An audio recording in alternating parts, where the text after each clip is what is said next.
degrees in near Marietta. It's like 31, so the suburbs a little cooler. Now it is going to stay clear and fairly warm actually through Thanksgiving. Welcome back to AMHQ early. It's 20 past the hour. Anaridis, can you believe that? I know it's so cold outside right now.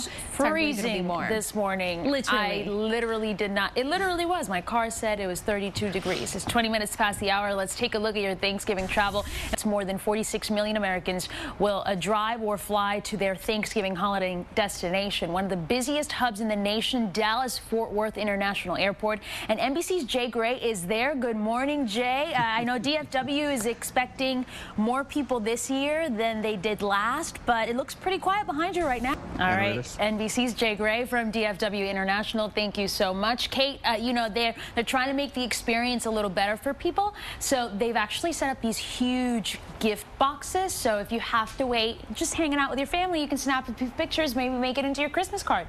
Is that a DFW? Yeah, at That's DFW. So cool. All of the terminals. So if you find yourself there.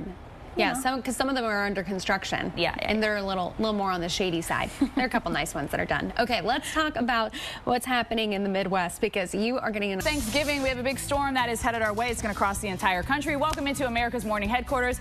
I'm meteorologist Stephanie Abrams alongside meteorologist Kate Parker. We have everything that you need to know to get your Thanksgiving holiday underway. The front end of the holiday, you know, it's kind of chilly. Yeah. It's cold, but we got a nice warm up. We've got good driving conditions. The back side of this holiday, big problems. That it is. So let's get right to it here. We begin that we're seeing here into the southeast, and there it is. All of our advisories extending anywhere from North Carolina down into the capital of Tallahassee. Frost advisories. A lot of you might be out there kind of trying to scrape your windows or just sitting in your car letting it warm up because you can't see anything, right? And you're like, come on, defrost, defrost, defrost. That's what we had here at the Weather Channel parking lot. Or perhaps, do you know what I do? I don't even know if this works, but I turn the windshield wipers on because I just assume that friction is going to heat it up and get that frost off a little bit faster. Does it work? I have no idea, but it helps me mentally. It's kind of like you take a longer route sometimes just because you're driving instead of sitting in traffic, even though it'll take a shorter time. You like to be actually moving. Have you had that experience before, right? So here to the southeast, our quick blast of cold air.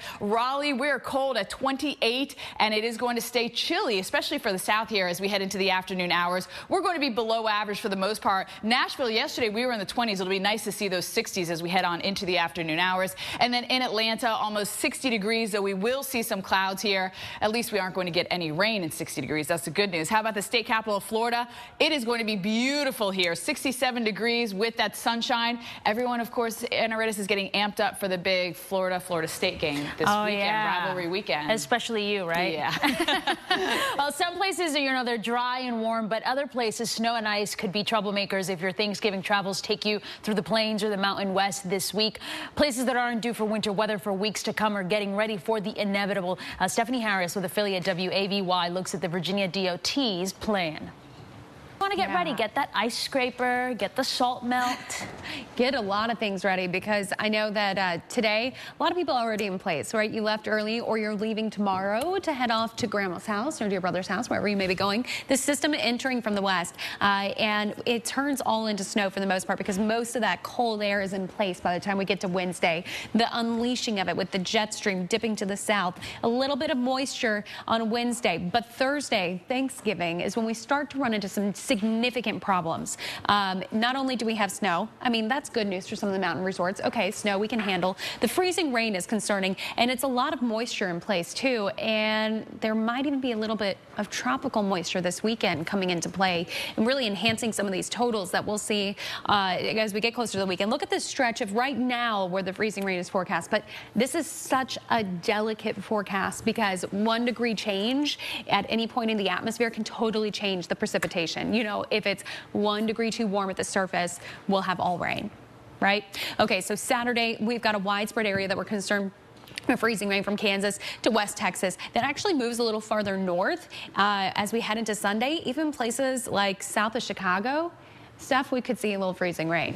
Ugh, that's not good. Ahead on AMHQ, speaking of that, up into Boston, you'll notice 44 degrees for your high today, but still lots of sunshine in the forecast. So I like bearing the good news. I like that, and that looks good for the Northeast. Let's talk about the weather stories, coast to coast making headlines. We begin in Iowa, where people there are still dealing with the snow that fell